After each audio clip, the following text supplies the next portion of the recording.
believe, give charity for the pleasure of Allah,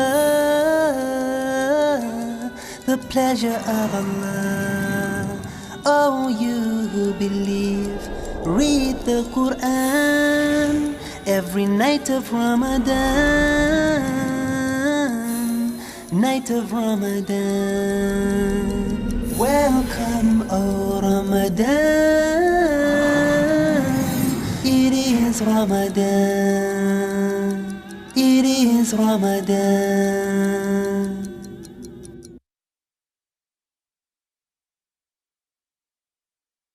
Dear brothers and sisters in Islam and humanity, Assalamu alaikum wa rahmatullahi wa barakatuh.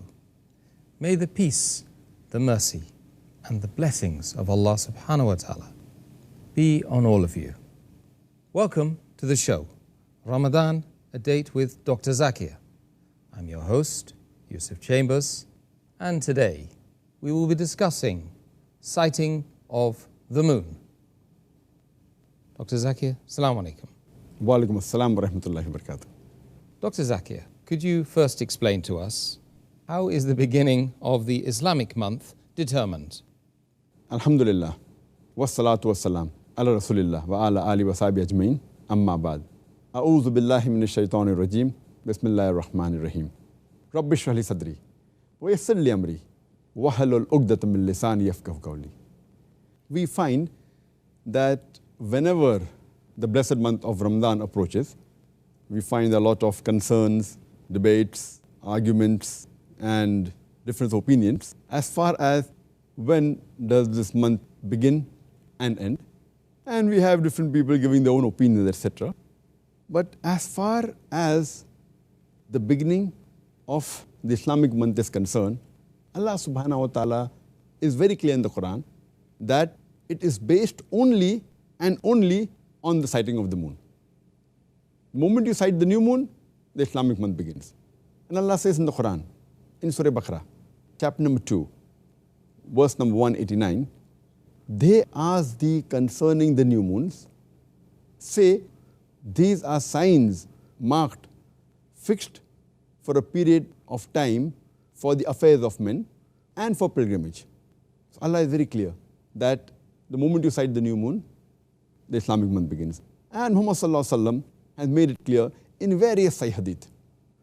It's mentioned in Sahih Bukhari, volume number 3, in the book of fasting, hadith number 1909, Abu Hurairah, may Allah be pleased with him, he said, Prophet Muhammad sallallahu alaihi wasallam, Abul Qasim, that was another name, may Allah be pleased with him, he said that fast when you see the crescent of Ramadan, fast when you see the new moon, that is of Ramadan, and you stop fasting when you see the crescent, that is the new moon of Shawwal.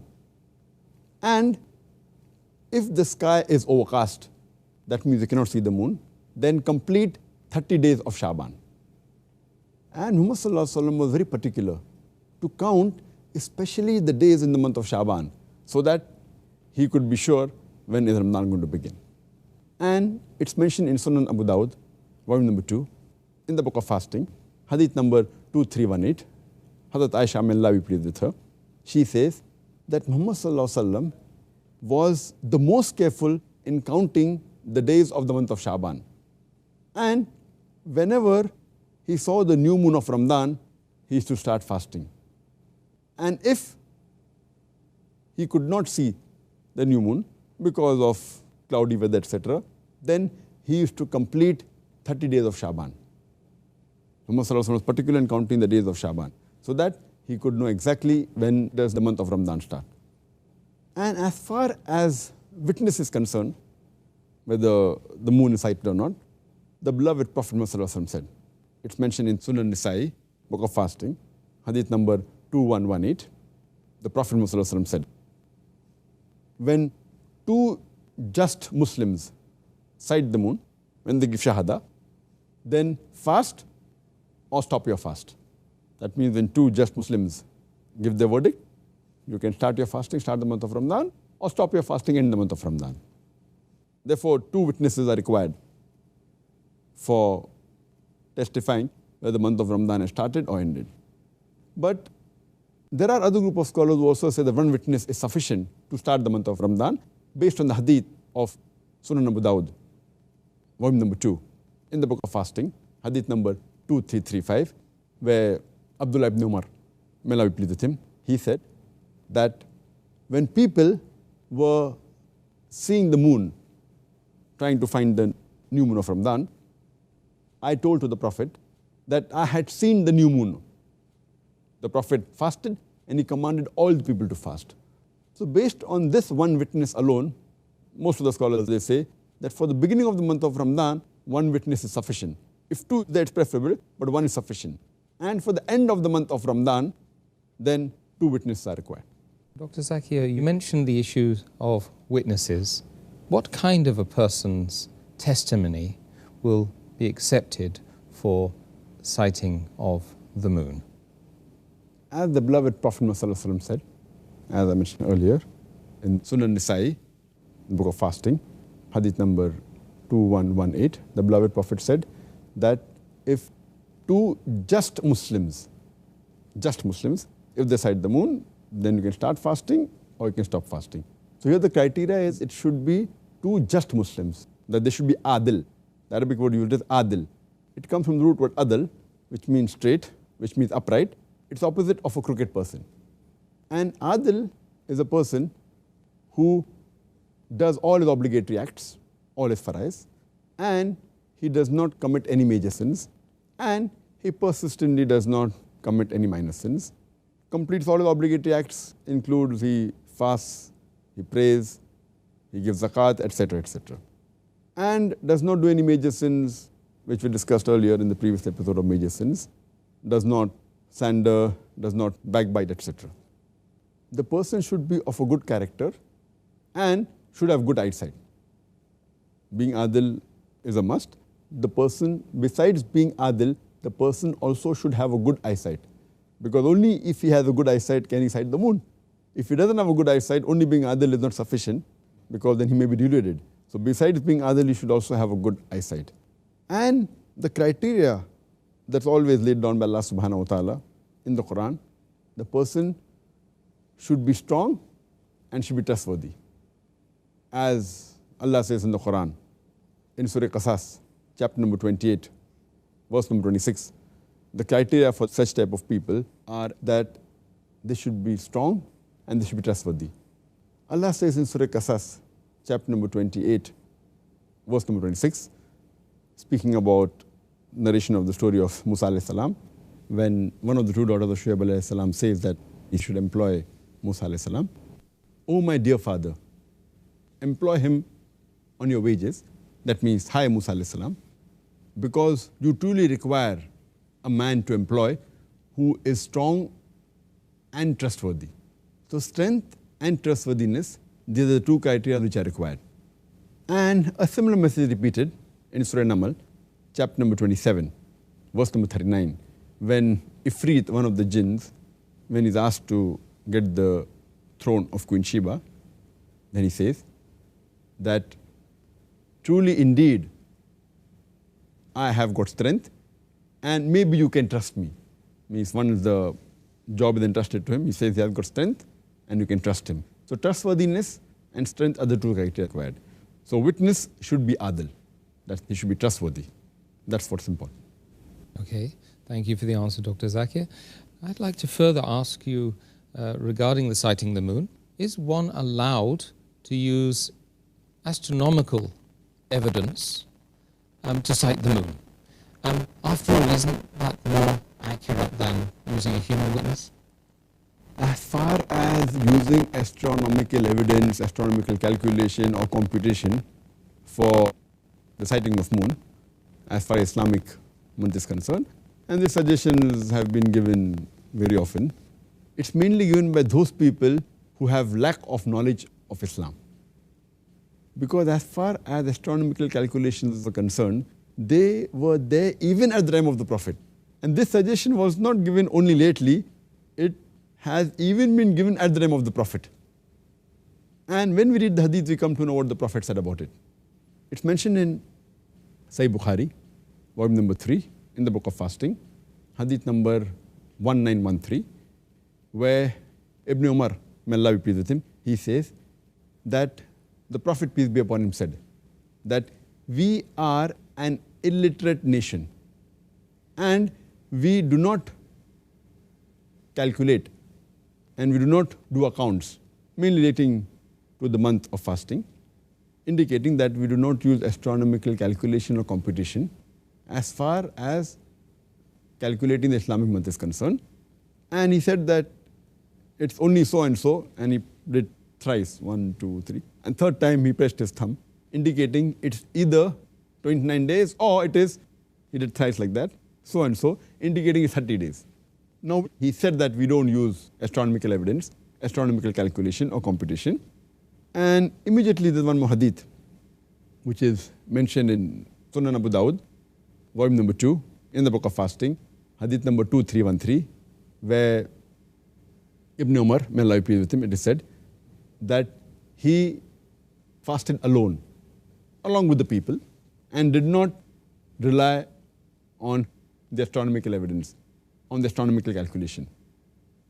From here we come to know that we have to rely only on sighting of the moon with your eyes. That's important. And Shaykh Ibn Taymiyyah, he says, when the Prophet Muhammad said that we are an illiterate ummah, what he meant was, he tried to praise us, praise the ummah, saying that we are simple and we don't rely on anything else but the sighting of the moon with the own eyes. It was not a statement used to put the ummah down, but to uplift the ummah, that we follow a simple religion. And Prophet Muhammad purposely did not use this computation because he wanted to be followed by the common human being. And he did not want to let this evidence of whether the month starts or not to be in the hands of a selected few people of knowledge. Whether the right or wrong is secondary. So based on that, the astronomical evidence is not used for sighting of the moon. Only seeing with the eyes is sufficient for sighting of the moon, and to rely whether the Islamic month starts or not. Furthermore, it is the lack of knowledge of Arabic and Islam that people suggest such things. And Ibn Taymiyyah further says that the Arabic word hilal, it actually means to see the moon or to announce. And if the moon is there, but if people don't see it and people don't announce it, then that means the new month hasn't started. Though the moon may be there, but because it's not seen by the people, it's not announced, so it's not started. Furthermore, the Arabic word for month is shahr. It comes from the Arabic word ashar, which means fame. That means unless it becomes famous or it becomes known to the people, the month hasn't started. Many people think that if the moon is there, irrespective whether people sight it or not, whether people know about it or not, whether it becomes famous or not, the month has started. No. It should also be seen by the people and it should be made famous to the people. Then the right Arabic word, shahr, that means known to the people, then can we say the Islamic month has started. So based on this, therefore, the astronomical computation, whether right or wrong, it is not taken into consideration because people should see it themselves. It should be announced and should be made common, then the Islamic month starts. I'm sure that will help a lot of people to understand. Once you've given the derivation of the word, subhanallah, it makes so much sense. Jazakallah khair. Is it correct to confirm the testimony of a person that claims to have sighted the moon via astronomical evidences or otherwise? As I mentioned earlier, that using astronomical evidence to know whether Ramadan has started or not is totally wrong. Even to use it as a reconfirmation for the testimony given by the Muslims is totally incorrect. And there are many reasons for this. Point number one, if the astronomical evidence goes against the people who have testified, that means we are doubting those just Muslims, and doubting a just Muslim is against the Quran and the Sunnah. Point number two, if the astronomical evidence goes against the testimony, it may be that some of our acts of worship may be nullified, which will again create a problem. And point number three, which is the most important, it goes against the sayings of the Prophet. Again is a commandment of the Prophet. The Prophet said that we are an illiterate nation. We do not use astronomical evidence and computations. So it goes against the Prophet, which is the strongest reason and sufficient for us to stay away from it. Point number 4, Allah says in the Quran, in Surah Nisa, chapter number 4, verse number 171, La taglu fi dinikum. Do not commit excesses in your religion. Do not commit excesses. And the beloved Prophet Muhammad said, it's mentioned in Sunan Nisa'i, book of Manasik al-Hajj, hadith number 3059, the Prophet said, do not exaggerate, because there were people in the past who have been destroyed because of exaggerations, talking about the Jews. Same the Quran also talks about the Jews, that if you exaggerate, then the chance will be destroyed. So what the Prophet said, Allah says, follow it. If you go too much into exaggeration, then it will be destroyed. And furthermore, the last reason, that people fail to realize that the Prophet said that when you see the moon, then you start fasting. When you see it, then you stop fasting. Based on the hadith which I quoted earlier of Sahih Bukhari, volume number 3, book of fasting, hadith number 1909. So the main thing is that you should see it. So true fasting begins when you see it with your eyes. Or some Muslims see it with the eyes and it's known to the people. If it's not seen with the eyes and if it's not known to the people, then true fasting hasn't begun. So where's the question of astronomical evidence? And furthermore, we find it's mentioned in the hadith of Sahih Muslim, volume number 2, in the book of fasting, hadith number 2393, that once there was a Sahaba who was performing Umrah, and before he reached Makkah, on his way in one of the areas, he saw the moon. And it seemed to be a 2 or a 3 day old moon. So when later on he met Ibn Abbas, may Allah be pleased with him, and told him about this thing that, you're all fasting a month of Ramadan now, but I already saw that the moon was approximately 2 or 3 days old. So Ibn Abbas, may Allah be pleased with him, replies that you start fasting when you see the moon. And if the moon is obscured, it's possible the moon wasn't seen, so complete 30 days. So with this, it's sufficient that we don't have to rely on astronomical evidence at all. Seeing it is important and making it known to the people is important. Then the month of Ramadan starts. If it's not seen, if it's not known, it doesn't start. Okay, once again, you're reaffirming what you've said. I mean, it really is all about us seeing it with our own eyes. But just one last question on instrumentation, if you like. Is one allowed to use a telescope to sight the moon? As far as using telescope for sighting the moon, it's permissible. Because finally, you have to use your eyes. So a telescope, it only makes it easier for you to see. It brings the object closer to you. It seems to be closer. The object is there. The moon is there. The moon doesn't come closer. But it seems closer and it's easily seen. So using the telescope is permissible. It does not at all go against the Sharia, against the saying of the Prophet. There are some people who do object to it, but they fail to realize that then if they object to using telescope, you'll have to object even seeing with the spectacles. Because when a person sees the spectacle, like when I see, I'm using the spectacles, it's nothing but a glass. It's making a correction in my eyesight. And I can see clearly. So if you object to using the telescope, that means you have to object even using the spectacles. Telescope is nothing but there are some lenses, some glasses put, so that it helps you in seeing. So as long as you see with your eyes, it helps you in seeing, there's no problem. So the scholars are unanimous in this, that using telescope is permissible if you want to use it. But it will make a little bit difference, not much difference, because when the moon is there, and if it's a cloudy sky, with the telescope also you can't see it. And if you have a good eyesight, without the telescope, if the moon is to be sighted, it will be seen. But if someone wants to use it, he can use it, it's permissible. No, it makes sense to me. Dr. Zakir, if a person starts fasting in one country, he then travels to a second country. In that country, their month has started 2 days after his country of origin. Should he end his fast according to the country that he's traveled to? This would mean, of course, that he would end up fasting 31 or even 32 days. Is this correct for him to do that? As far as a person who starts fasting in one country, and when he travels to another country, and that country has started maybe 2 days late, and if he continues, then he ends his month of Ramadan according to the second country where he has traveled, it may be that he may end up fasting 31 days or 32 days. So should he fast till the end of that country, or should he continue with the country of origin, and when they finish the Ramadan, they should finish? As far as this question is concerned, as Allah's Prophet has clearly mentioned in the hadith of Sahih Bukhari, volume number 3, book of fasting, hadith number 1907 and 1909, that a Prophet said that when you see the new moon, you start fasting, and when you see the new moon, you stop fasting. So based on this, but natural, and another hadith of Tirmidhi, book of fasting, hadith number 697, the beloved Prophet said, the fast is the day you all fast. And the breaking of the fast is the day when you all break the fast. And the day of sacrifice is the day when you all sacrifice, indicating it should be done in congregation, it should be in jama'ah. It can't be done individually.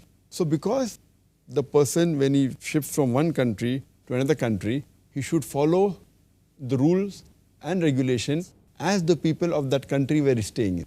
So if he stays in a country where they start fasting early, he should start fasting early with them. And if he goes to a country where the fasting is delayed, the month of Ramadan is delayed by 2 days, he should continue with them. Even if he has to fast 1 or 2 days more, he has to continue doing that. Because he has to be with the jama'ah, he has to be with the people. It cannot be that the other people are fasting and he's not fasting. He should maintain the jama'ah.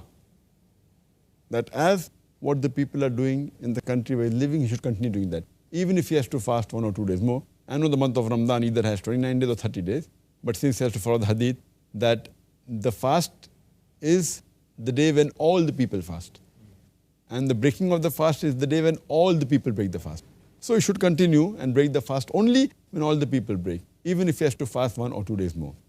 And similarly, if a person, when he starts fasting, and if he travels to another country, and maybe the sunset is about 2 hours late, so he has to fast 2 hours more. He can't say the country of origin, the sun was setting at 6 o'clock, and here it is setting at 8 o'clock, so I will fast 2 hours less. No. So the same way, as far as setting of the moon is concerned, he has to do extra days. If it's the vice versa, if a person starts fasting, if a person starts the month of Ramadan in a country and then goes to a country which has already started the month of Ramadan 2 days earlier than the country of origin, or 1 day earlier than the country of origin, in this case also, he has to continue fasting with the people of that area, even though he may have to fast 1 day less. Maybe he'll have to fast only 28 days. But in this case, since a month cannot be 28 days, he has to celebrate Eid with the people of that country. But later on, he should compensate for the fast he has missed, because the month of Ramadan cannot have 28 days. So if both the countries where he started and ended, both have got 30 days, and if he fasted for 28 days, then he has to compensate 2 days. But if the country of origin had 29 days, or the country of to which he has traveled has 29 days, then he has the option of only fasting for 29 days. Then he has to make up only one fast. But he has to complete at least 29 or 30 days, depending upon the country of origin and destination. And maybe if you want to get more reward, you have to travel east. Dr. Zakir, perhaps you could shed some light on the issue of why it is that the Muslims of the world are not united as regards to the fasting and the celebration of Eid al-Fitr and Eid al-Adha. As far as Muslims throughout the world be united in starting the month of Ramadan, ending the month of Ramadan, and celebrating Eid, there are scholars which are divided. There is one group of scholars who say that throughout the world you should follow the timing of Makkah. So if Makkah starts the month of Ramadan, everyone throughout the world should follow Ramadan. If Makkah ends Ramadan, then everyone throughout the world should end Ramadan. And if Makkah celebrates Eid, then everyone else in the world should celebrate Eid. And this is the view even of Sheikh bin Baz, when a person asked him that he was a Saudi who traveled to Spain, and he said that I have been fasting according to the calendar of Makkah. In Makkah, they start fasting, I started fasting in Spain according to Makkah, and ended fasting according to Makkah, and celebrated Eid according to Makkah. Is it right? And Sheikh bin Baz said there's no problem, it is right, because Makkah is the holy city.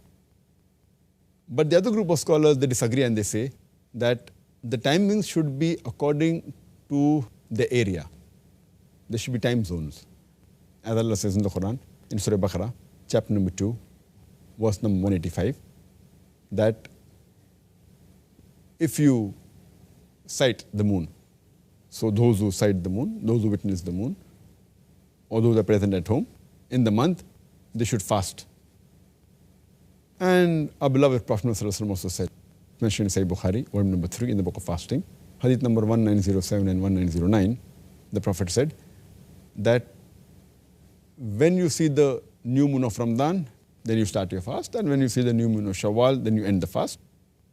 So based on this, the people of that area should see the moon, and if that area is common, it may be one city, it may be a full country, or a couple of countries together, that is right ruling. And Shaykh Ibn Taymiyyah says that you cannot have that all together. You cannot have all the Muslims in the world fasting together. And he also says that even according to scientific evidence, even according to astronomical evidence, it's not possible that all the Muslims throughout the world can fast on one day. Because the moon cannot be sighted all together on one day. There has to be difference. So it's illogical to say that we should fast all together. And the beloved Prophet ﷺ said, it's mentioned in Tirmidhi, book of fasting, hadith number 697, that the fast is when you all fast. And the breaking of fast is when you all break the fast. And the day of sacrifice is when all the people sacrifice. So as long as people of that area, they fast, it is sufficient, that is fasting. And when people of that area, that locality, that city or country, if they break the fast, then break the fast. Because as we see that there is no difference of opinion as far as the timings of sun is concerned. As far as starting of the each day, as far as when the day starts and the day ends, there is no difference of opinion. It's mentioned in the Quran in Surah Baqarah, chapter number 2, verse number 187. It says that eat and drink until the white thread of dawn is distinguished from the black thread, and fast till the night falls, until the sun sets. So here, in each part of the world, the sun sets earlier. That does not mean because in Malaysia the sun sets earlier, in Bombay I will end my fast earlier. So that means the people in Makkah also should end it early. And if in the Western world the sun sets a bit late, I'll also end my fast late. There is unanimous agreement throughout the world that you have to follow the timing of the sun according to your local timing. If the sun sets in your area, then you stop fasting and you can eat. If the dawn breaks in your area, then you stop eating and you start fasting. There is no difference of opinion. So as we follow the sun, we should even follow the moon the same way. Imagine if we celebrate Eid, if the new moon of Shawwal is sighted in Makkah, and we celebrate Eid, maybe in America, in the West, the moon may have been sighted one day earlier. That means they have to celebrate Eid one day later.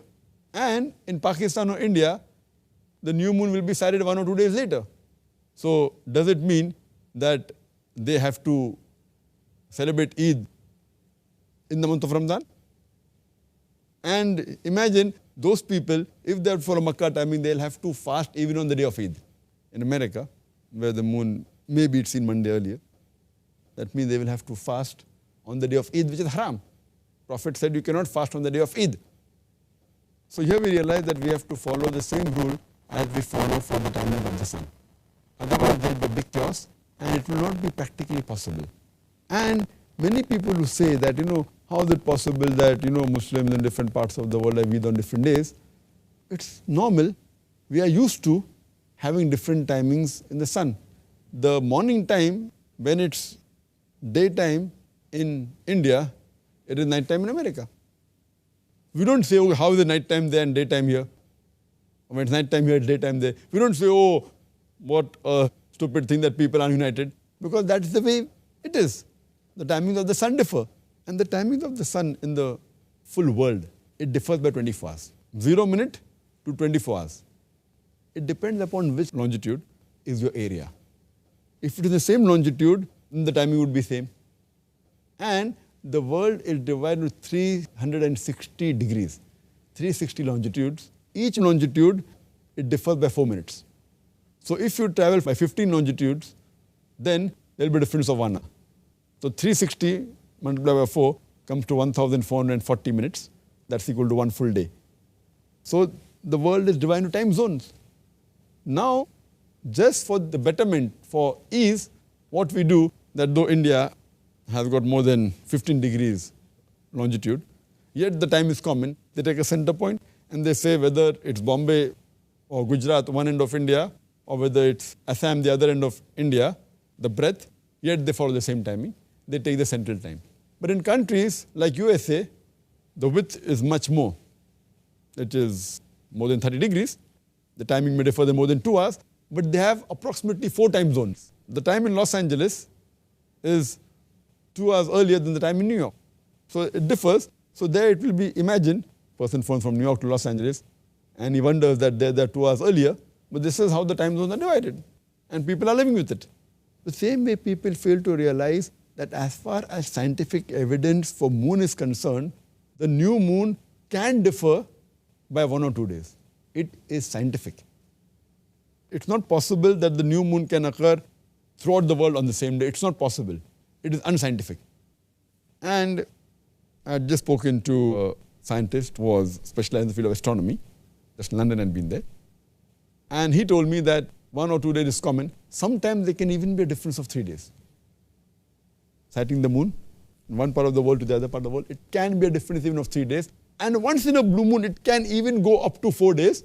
It may happen, I don't know, once in 1,000 years. I don't know. He gave some calculation, which I don't understand. But normally, differing by 1 or 2 days is common. It is scientific. The new moon cannot be sighted on the same day throughout the world. How the sun cannot rise on the same day throughout the world. So here people fail to realize that celebrating same day throughout the world will be unscientific, and it will be un-Islamic also. Because when you have to have 2 witnesses to sight, only when 2 witnesses sight, as the beloved Prophet said, can the people of that area celebrate. What we can have for convenience, people in a few cities then have one area of sighting the moon, or one full country can have one common area of sighting the moon, or a couple of countries, if they're close and fall in the same area, they can have. But throughout the world, it's not possible, and it is not even scientific. So I agree with Sheikh Ibn Taymiyyah and Sheikh Utaymi when they say that it's not possible to have sighting of the moon throughout the world on the same day. Okay, Jazakallah khair. So from your answer, Dr. Zakir, it's clear that there can be some differences from country to country in regarding the sighting of the moon, following of the Eid, and starting and the end of Ramadan, alhamdulillah. What's the ruling regarding people in the same city differing regarding Eid and Ramadan, etc.? As far as people differing in the same city, the beloved Prophet was very clear. It's clearly mentioned in the Hadith of Tirmidhi, in the book of fasting, Hadith number 697. The Prophet, peace be upon him, said, the fast is the day when you all fast, meaning the whole Muslim community fast. And the break of fast is the day when you break the fast. And the day of sacrifice is the day you sacrifice. Means all of you sacrifice, indicating that it should be in congregation. People of the same city cannot differ, because the city is not that big, where the sighting of moon will differ. So the area of sighting of the moon has to cover at least one city. I don't know of any city in the world which is so big that covers a very large area. There can be occasions when few cities can be clubbed together and they can have the same area of sighting of moon. Or the full country can, as I mentioned earlier, can have the same sighting of moon. Or there can be a few countries close to each other, may have the same sighting of moon. But as far as the city is concerned, they should have the same sighting of moon. A person cannot differ. Like in the same city, one person starting Ramadan today, other person starting tomorrow, it's not permissible. All have to start Ramadan together, end Ramadan together, and celebrate Eid together. Jazakallah khair. It's very logical and straightforward. It's not rocket science.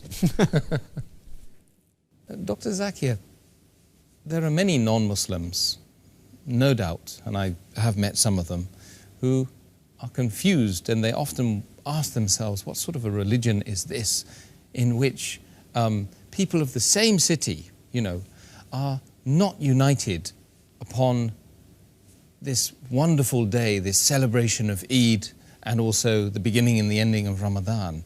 I would really appreciate it if you could comment on that. I do agree with you that many a time we Muslims make a laughing stock of ourselves. That they wonder what sort of religion is this Islam where people are united. In the same city, you have 2 different days of Eid. Sometimes you have 3 days, 3 different days of Eid.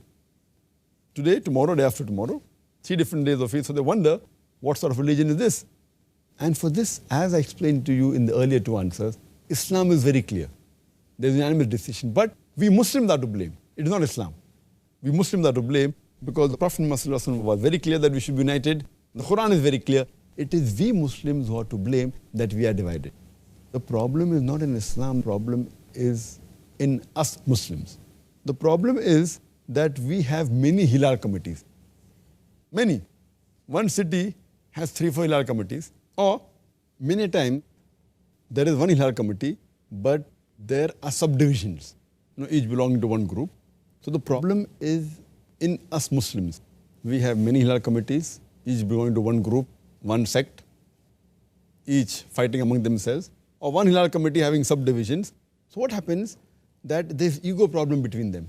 And that happens in many parts of the world, whether it be USA, whether it be UK, whether it be Pakistan, whether it be India. And in Bombay, it has happened several times that Eid is celebrated on 2 different days, sometimes even 3 different days. And what happens? That they have ego problem. That if the witness of group or Hilal Committee A is there, and Hilal Committee B gets angry, or maybe they want that we should announce first, and if Hilal Committee A announces first, B out of the way will differ to prove that we are stronger, and they want to show who has a bigger following. So this is a big fitna. And because of their own ego, the problem we have with Muslim Ummah is that we Muslims, we are being troubled and we are not able to follow our deen because of these groups. So the main problem is the Hilal committees because of the ego problem between themselves. And it has happened several times in several parts of the world that they purposely differ. If Group A announces, Group B will go out of the way to differ. So, what we should have, we should get together and no problem. For the betterment of the Ummah, we should let our ego go down. And we should come together on a common platform. And whoever has more ego, let him lead, no problem. As long as we unitedly celebrate the Eid. As the Prophet said, you fast when all the people fast. You break the fast when all the people break the fast. You celebrate Eid, then all the people celebrate Eid. So if you let the ego be reduced and let us come together and see to celebrate the Eid together, then this problem, otherwise this problem will never be solved. And previously there used to be 2 different dates. Now 3rd date has cropped up because of these people following Saudi, which I discussed in my earlier 2 answers. That now they say that okay, we will follow the time of Saudi Arabia. That's another problem. And that has cropped up recently, it has become more. And we find that in Canada, in UK, in USA, there are 3 days of Eid. The infighting amongst the local Hilal community is one problem, and some people saying we'll follow Saudi Arabia, that's another problem. So they have further increased the problem. So we Muslims should be, as Allah says in the Quran, in Surah Imran, chapter 3, verse number 3, وَاعْتَصِمُوا بِحَبِّ اللَّهِ جَمِيعًا وَلَا تَفَرَّقُوا. Hold the rope of Allah strongly and be not divided. The rope of Allah is the glorious Quran and the Sahih Hadith. So we should hold to it strongly and be not divided. SubhanAllah, what we need to do is bring back the logic of Rasulullah sallallahu alaihi wasallam, and when he was placing the black stone, remember the story? That's right. If we could have that back, That's it. It would be great. And we see this problem is very little in the Gulf countries. In Saudi Arabia, there's only one committee where whatever they say, everyone follows. And fortunately, even the countries around them, whether it be UAE, whether it be Bahrain, they follow Saudi Arabia because they fall in the same area.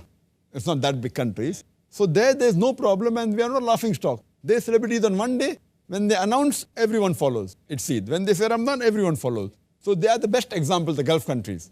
We Muslims in the non-Muslim countries, we have a problem. We try to show off an ego, etc., try to differ. That's the problem. So we should follow the example of the Gulf countries. Alhamdulillah, they're united and they are one, at least as far as the sighting of the moon is concerned. Inshallah, it should improve the more educated our youth get and Inshallah. start Inshallah. taking over the place, inshallah. Inshallah. Well, Doctor, I'm afraid that's all we've got time for regarding the interview section. Now we're going to move on to the question and answers on the topic of sighting of the moon. Right, well, the first question we have from one of our respected viewers is, why do Muslims follow the lunar calendar instead of the solar calendar? There are various reasons why we follow lunar calendar, and following lunar calendar is much more beneficial as compared to solar calendar, because as Allah says in the Quran, in Surah Baqarah chapter number 2, verse number 189, that when they ask thee concerning new moons, say that they are signs for marking the fixed period of time as far as the affairs of men are concerned and pilgrimage. So in lunar calendar, what we have that every year the time and the climate, if we follow the solar calendar, for example Ramadan or Hajj, will come in the same season. It will come in the same month of the solar calendar, but the season would be the same, it would not change. But if we follow the lunar calendar, if the lunar month is the same, it keeps on changing the climate. So because the difference between the lunar and the solar calendar is 11 days, approximately. The lunar calendar is 11 days less than the solar calendar. So if we follow the solar calendar, if suppose Ramadan comes in a country in winter, throughout his life, Ramadan will come in winter. If in one part of the world, Ramadan is in summer, throughout the world it will be in summer. So it will be a disadvantage. Someone will compare to Allah subhanahu wa ta'ala, why am I living in a country where Ramadan is always in summer? Or someone will say, oh, it's good, Ramadan is always in winter. Some people will fast the full Ramadan, the full life, always having long days. Some people have short days. So when we follow the lunar calendar, in approximately 33 years of your life, we have Ramadan coming in all the seasons of the year. Sometimes it will be in summer, sometimes in winter, sometimes in autumn, sometimes the days will be short, sometimes the days will be long, or it will be average throughout your life. So this is, alhamdulillah, scientific. So to follow the lunar calendar is beneficial. We have Hajj in all the seasons, we have Ramadan in all the seasons, we have Eid in all the seasons. So no one can complain to Allah subhanahu wa ta'ala, and they have taste of all the seasons to follow Ramadan and to keep the fast, and as well as to celebrate Eid. So it is more scientific to follow the lunar calendar as compared to following the solar calendar. Jazakallah, Dr. Zakir. Next question. Is it permissible for Muslims who are living in a non-Islamic country to form a committee to confirm the sighting of the new moon for Ramadan, Shawwal and Dhul Hijjah? As far as forming a Hilal committee, a committee for sighting the moon in a non-Muslim country, it's not permissible. It is in fact preferable, or it may become compulsory that there should be, if there are many Muslims living in that country, so that Muslims are united. It is mustahab, it's preferable that they should form Hilal committee so that the Muslims of that area, whether living in USA or living in UK or in India, they have common point of reference. But as I mentioned earlier, the Hilal committee should be united. They should not be fragmented. There should be one Hilal committee. There should not be many Hilal committees. Otherwise, we'll have Eid on separate days, as I discussed earlier. There should be, but one common committee following Quran and Sunnah. Jazakallah khair for the short answer. Next question, and unfortunately today, last question. Can the testimony of a woman be accepted with regards to sighting of the moon for Ramadan? As far as accepting the testimony of women for sighting of a moon is concerned, there are difference of opinion. According to the Hanafis, or Hanafi school of thought, if it's a cloudy day, then the testimony of a woman can be accepted. The testimony of women can also be accepted by the Hanbalis. And one group of Shafis also accept the testimony. Whereas the other group of Shafis, they say that testimony of the woman cannot be accepted. And the Malikis are unanimous that testimony of a woman cannot be accepted. So there are two groups of scholars. One group says that it can be accepted, one they say it cannot be accepted. And Sheikh Utaymi, may Allah have mercy on him, he says that the testimony of women cannot be accepted. And he gives reasons for that. He says that because the Quran says that there should be two just witnesses. And the Arabic word used in the hadith of Tirmidhi, book of fasting, hadith number 2118, it says shahidain. So he says the woman is a shahida, not a shahid. So based on that argument, he says that woman testimony cannot be accepted. The other group of scholars, they said can be accepted. And as far as the Arabic word is concerned, that many a time when the male word is used, the even woman is included. So to just pick on the word and say that, so the other group of scholars say that it's not right to pick on the word and say because it's shahidain, a woman cannot be accepted. And furthermore, they say, the group which say that woman testimony can be accepted, they say that when we ask a woman that which is the direction of Qibla, and the woman shows the direction, but naturally we follow it. And we can ask the timings of Salah to a woman if you go to a foreign land, that what is the timing of Salah, and she tells the timing, it's accepted. So when we accept this, why can't we accept the sighting of the moon? That's what they argue. And further they argue that many of the hadith have been narrated only by one narrator, the chain of narration. And Hazrat Aisha, may Allah be pleased with her, the wife of the Prophet, she alone has narrated no less than 2,220 hadith. So when her alone witness is accepted.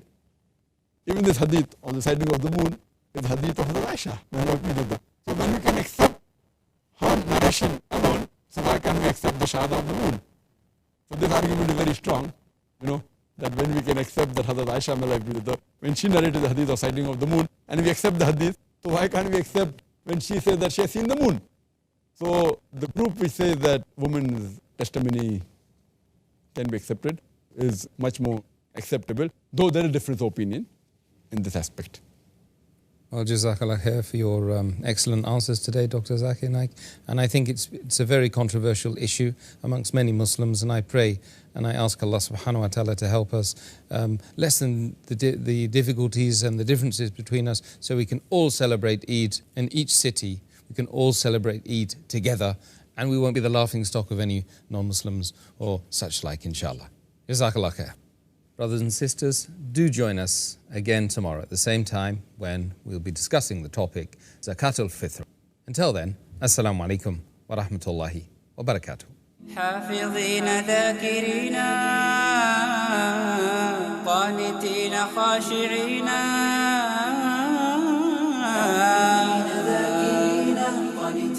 خاشعين مسلمين مؤمنين للإله عابدين. شهرنا صوم وعتق وقنوت فيه صدق، يومنا صبر ورفق بدموع البائسين. رمضان قد أهل بالصيام وأطل مسعدا أهلا وخلا ليته في